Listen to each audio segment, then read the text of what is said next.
What's up, Power Painters? This is Taylor Payton of TapeArt.com and PowerPainters.org coming to you today with another Power Painters tutorial. So in this tutorial, I'm going to be breaking down the process I use to draw Joe Latham's character. I've been drawing people's original characters, people who have commented on my 10K subs video within the first 72 hours of its release. I have been, I wonder if you guys can hear that, probably.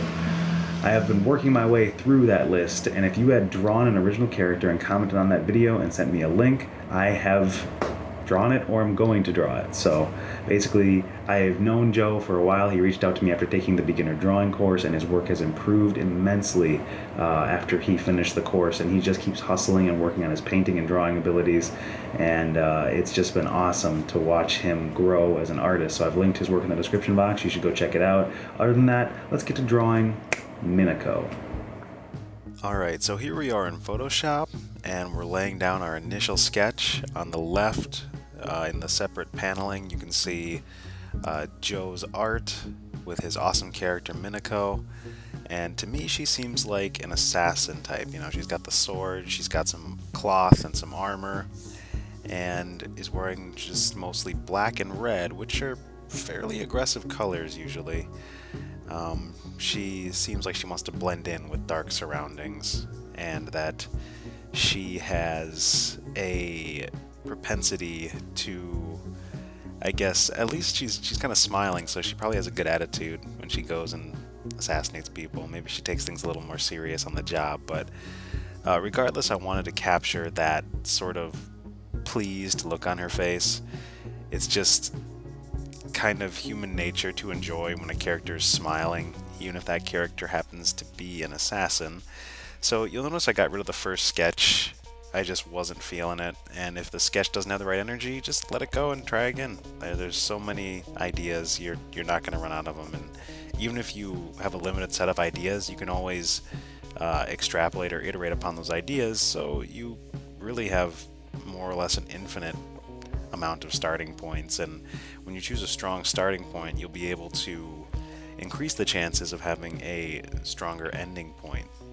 So what I'm basically doing is just taking a warm color and sketching with the Photoshop round brush, the very default brush, and I want more of a angle where we are looking down at her, maybe taking off some of that scary assassin vibe and just making it seem like she's a little more approachable. Like, if she's not going to kill you, she's pretty cool, you know?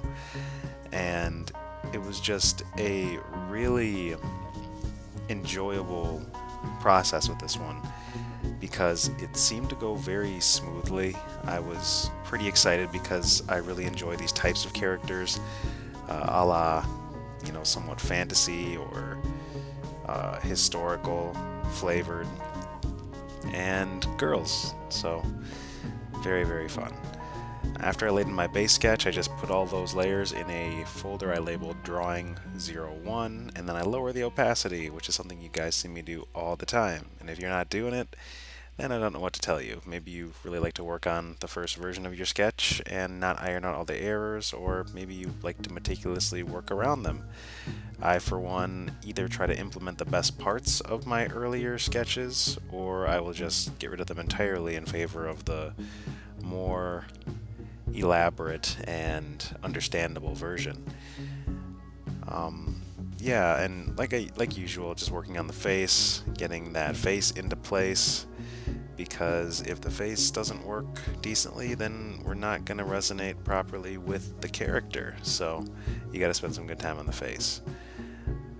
Mostly I just zoom in, give it enough love, and then zoom out to focus on some of the other elements. You'll notice in the ref board I also had some backup, some photo backup reference I just ripped off Google because I wanted to make sure I had the best chance of kind of tackling the outfit and using some designs that were similar to the one that Joe came up with. Even though it's really awesome, it's good to have some additional visual information just to make the drawing go smoothly, you know? You don't want to be noodling if you don't have to. One thing I'm really thinking about as I am drawing things in this sort of perspective is my negative spaces, because those are going to create the illusion of depth, the point where things are not, such as that little diamond shape between the arm and that's holding the sword and such. And honestly, I really enjoy the sketch version of this a little bit more than I do the final version, just because I'm still sort of experimenting with a, more flat style, a style that isn't fully painted yet isn't fully just drawing based. And so I'm trying to find a way to kind of parse that. And I think that it came out nice, but for some reason I just love that sketchy look, especially if you have a warm undertone to your sketch, and then you use sort of a starker, more deeper in value certainty line. Like let's say you work in red color erase pencil, then you go over it with a micron pen. That's sort of what I'm simulating here. And once I have that base drawing in, I just start coloring in the shapes that I've left with very washed out versions of her actual colors, because I know I'm going to duplicate those later. Oh my god, I goofed that so bad. I know I'm going to duplicate those layers later. Yeah, my brain just flipped those. I'm going to duplicate those layers later and make sure that the opacity that I had will thicken as those layers are laid on top of one another. And here is the hand I sort of roughly sketched in. I don't work too hard on that hand. It's in sort of a decent place, but I don't fuss over it like I did for Adama, which was the previous character I drew, and that was Kai's character. I could have fussed over it a little bit more, but I think I kind of binged 3 characters the first day, and I didn't want to spend more than about an hour-ish on each one, and this one ended up being about an hour. So for an hour, it's a very solid sketch. It's an angle that I don't often work with, and I'm fairly pleased with that. These are just kind of reminders to evaluate your work. Make sure you're switching up the angle from time to time of your characters if you do a lot of those. Try to capture different sequences of negative space using shape design, and just challenge yourself even in little ways, like working with a new process. So even though there are a lot of variables that I don't commonly go to in my work in this piece, I feel that for an hour it's very solid overall, and I just hope that Joe enjoys it, because it's his character and I wanted to do her some justice, even though I end up not keeping everything as dark or as stark, just because this is a higher key image, meaning that the value scale isn't as deep as the one that I'm using for reference, as the one that Joe created.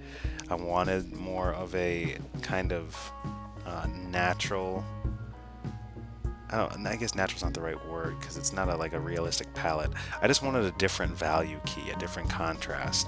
So even though I end up duplicating it and getting some of her parts, some of her shapes darker, it's not quite as dark as the original image, just because I usually don't dip that deep into black unless I'm really committed to working in black. I like to work in higher value keys to mid value keys, and that's just like if you're a musician saying you prefer a certain set of chords or certain modes or scales. Sometimes we just resonate better with various subsections of the fundamentals, and we don't have as much experience with the parts that we don't venture into as often. So some quick liquefy action, just sort of ironing out some of the distortion in the face that I didn't catch during the sketch phase, because this is a pretty quick process.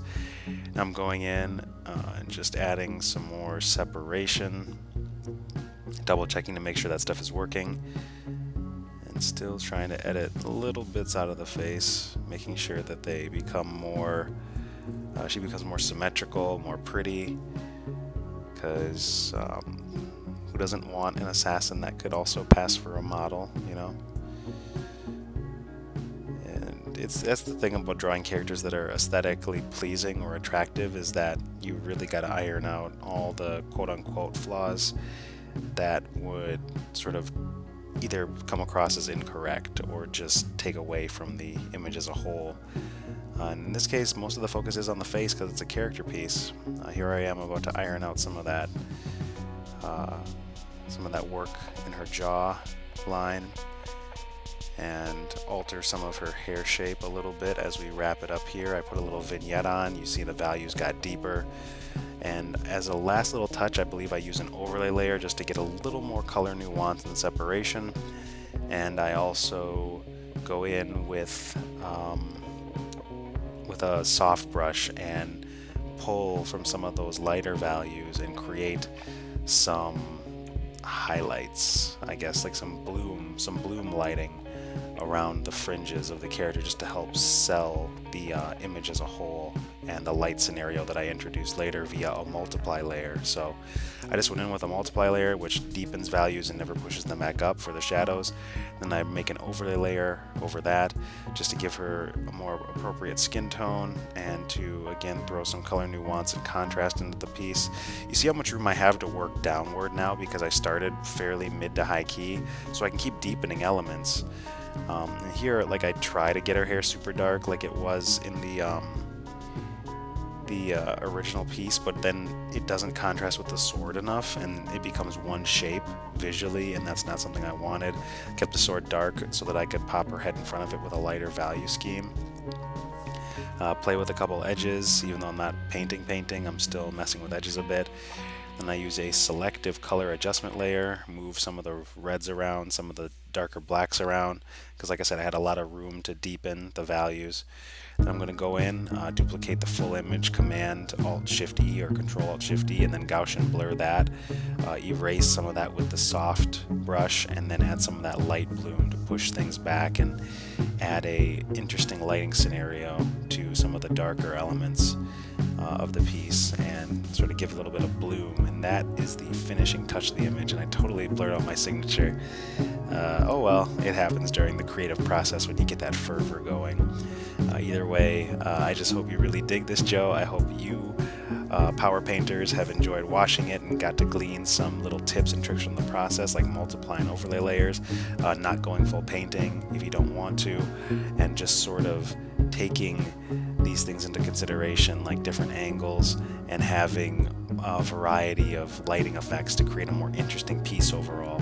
So here is the image at the point where I stopped, and like I said, I'm fairly pleased with it. I really appreciate you guys and the characters you let me draw. I suppose that'll wrap this one up for now. As a last little mini plug, if you want to learn more about drawing or painting, feel free to check out the beginner drawing course, the beginner painting course, or art evolution course, which is a combination of both and is 16 weeks total of drawing and painting goodness for your level up and improvement fodder.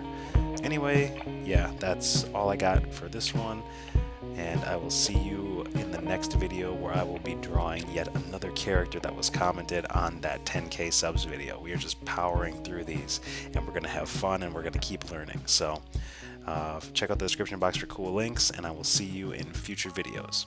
Happy drawing, happy painting, and take care, Power Painter.